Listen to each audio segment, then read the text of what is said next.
Ya, halo, assalamualaikum. Waalaikumsalam warahmatullahi wabarakatuh. Ya Pak, Gini, Pak tadi posisi di mana ini? Di kantor? di rumah, Pak. Baru Oh, mau jalan tur lagi.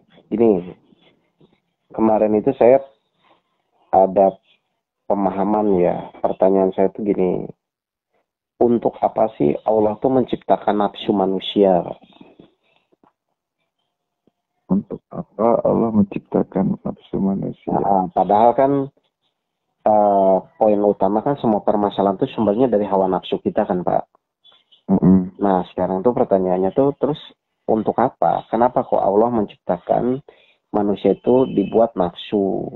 Padahal kalau malaikat kan nggak ada nafsunya tuh bisa taat gitu loh Pak. Coba. Untuk membedakan,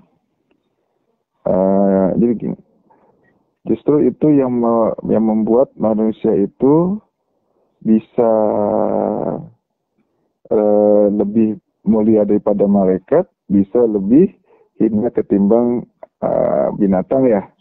Ya, Karena dalam ada hawa nafsu itu. enggak maksudnya itu hakikatnya. Jadi pasti kan Allah punya maksud ya Pak ya. Dan pasti tujuan Allah tuh baik. Tapi kan kenyataannya ketika manusia diberikan nafsu, maka di Al-Quran pun sampai diwanti-wanti jika kebenaran itu mengikuti hawa nafsunya, maka dunia dan isinya kan akan punah, akan hancur, dan lain-lain. Berarti kan artinya itu pasti ada sesuatu atau ada maksud Allah yang harus benar-benar kita pahami. Sehingga nanti ke depannya, oh meskipun tanda kutip nafsu itu selalu mendorong kejahatan, tapi sebenarnya kan ada niat baik Allah yang harus kita sadari gitu loh Pak. Oke, saya jelaskan ya. Gimana Pak? Ternyata kan satu poin utama kalau manusia tidak diciptakan dengan nafsu berarti kan tidak ada kehidupan dong, tidak ada proses perjalanan hidup karena semua kegiatan manusia itu kan didasari dari keinginan manusia itu kan Mbak. Betul. Nah kalau nggak ada ya nanti semua diem semua manusia pun tidak ada kegiatan apapun kan. Jadi nafsu itu memang diciptakan Allah pertama supaya ada kegiatan tentang masalah proses kehidupan. Itu yang pertama. Nah tapi kan kedua ternyata Allah menciptakan nafsu itu, ini inti poinnya ya, untuk supaya Allah bisa menguji. Kalau nggak ada nafsunya, lalu nguji gimana Pak? Menguji apa? Menguji apakah manusia itu tanda kutip bisa mengikuti keinginan Allah atau terus-terusan mengikuti keinginan dirinya. Kan kalau tidak ada nafsu, tidak ada keinginan dong Pak. Betul nggak? Betul. Nah, makanya Allah buat ciptakan nafsu itu, sebenarnya intinya adalah Allah ingin manusia itu berproses. Berproses dari yang tanda kutip selalu. Misalnya ingin memuaskan hawa nafsunya, menjadi tanda kutip nafsunya itu harus tanda kutip tunduk mau mengikuti keinginan Allah. Sehingga kalau nafsunya sesuai dengan keinginan Allah, maka goalnya adalah atau tandanya adalah nafsu yang dirahmati. Kan itu sebenarnya poin Pak. Betul. Jadi kenapa Allah menciptakan hawa nafsu? Yang pertama memang supaya ada proses hidup. Biar manusia punya keinginan. Tapi hakikatnya yang lebih dalam adalah ternyata Allah tuh dengan menciptakan manusia itu dengan nafsunya ingin menguji. Nah, mengujinya apa? Kan sebenarnya permasalahan hidup itu kan karena tidak sesuai dengan nafsunya aja kan Pak? Betul. Benar. Makanya ketika nafsu itu diciptakan, goalnya Allah, keinginan Allah dengan kejadian-kejadian itu, supaya manusia itu kan meningkatkan derajat nafsunya kan Pak? Iya.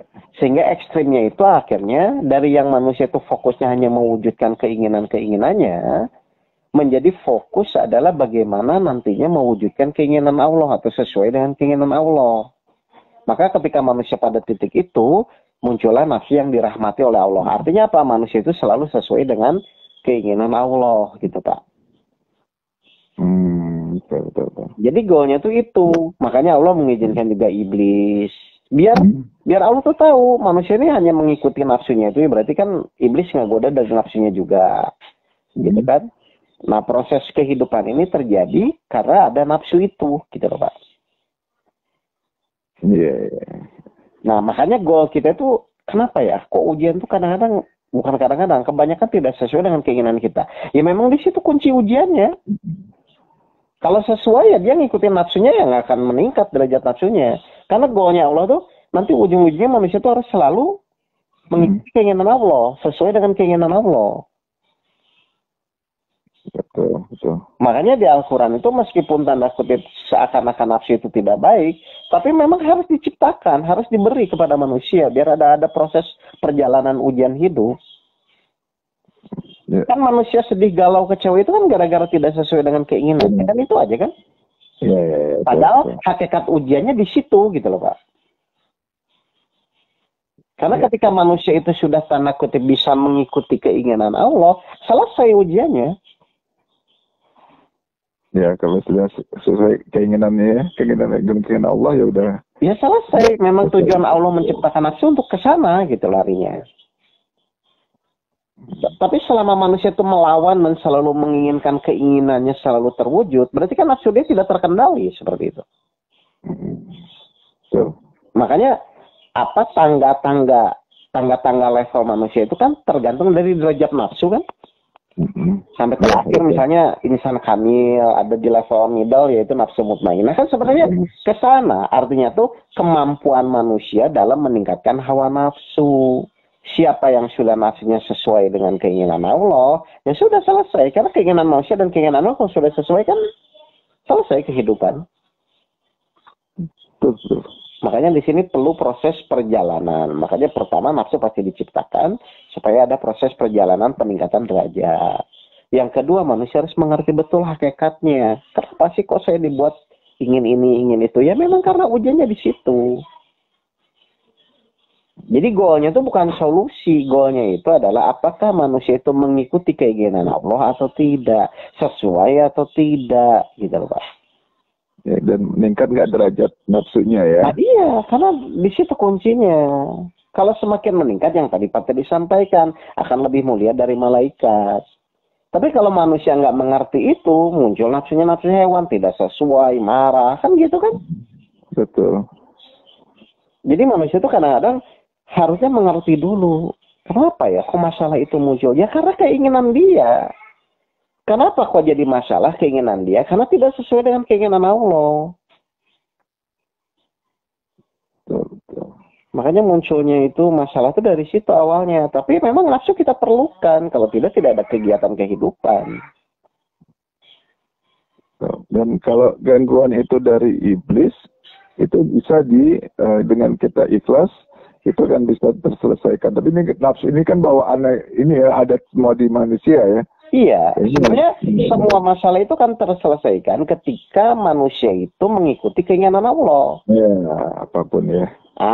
Tapi intinya berarti manusia itu harus mau menurunkan ego tuh nafsunya, mengendalikan hawa nafsunya harus mau karena memang goalnya di situ. Betul.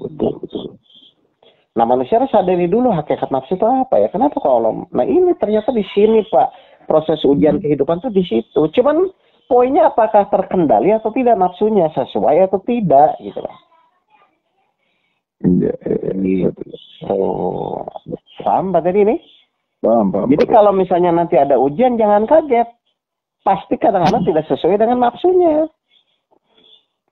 Karena memang pasti nggak sesuai kan, kalau sesuai. Untuk melatih kan harus tidak sesuai Pak. Nah kalau sesuai bukan melatih, hiburan dong namanya. Benar. Gitu Pak tadi. Paham Pak ini? Paham. Jadi nanti kalau misalnya ada orang nangis, pasti karena tidak sesuai dengan nafsunya kan? Dan memang ujian itu harus tidak sesuai dengan nafsunya untuk pendidikan dia sebenarnya gitu loh. Cuman karena selama ini kita nggak tahu lah, pura-pura nggak tahu atau nggak ngerti, mungkin nggak ngerti ya. Akhirnya kita selalu menderita karena tidak sesuai dengan nafsunya. Padahal tidak ada kata menderita, yang ada itu pendidikan, pembelajaran dari Allah supaya nafsu dia meningkat. Ingin nafsu dia meningkat tapi nggak mau pembelajaran, kan begitu sebenarnya. Betul. Padahal dalam untuk proses tanda kutip ya penggemblengan nafsu itu kan proses perjalanannya, bukan hasil ujiannya. Proses perjalanan ujiannya penggemblengan hawa nafsu itu. Makanya 7PH itu kan pengembelengan hawa nafsu kan ada bersyukur, ada sabar, ada ikhlas. Itu kan sebenarnya mengendalikan tools untuk mengendalikan hawa nafsu dia kan supaya terkendali kan Pak. Itu. kecewa, oh karena Allah nafsunya terkendali, gitu kan? Jadi tidak enak, tetap bersyukur, oh karena Allah terkendali. Ya itu intinya. Jadi siapa yang cepat menyesuaikan hawa nafsu ya, dia orang-orang yang beruntung gitu. Oke, jelas Pak tadi? Ya, jelas. Ya udah, kalau gitu makasih ya. Assalamualaikum.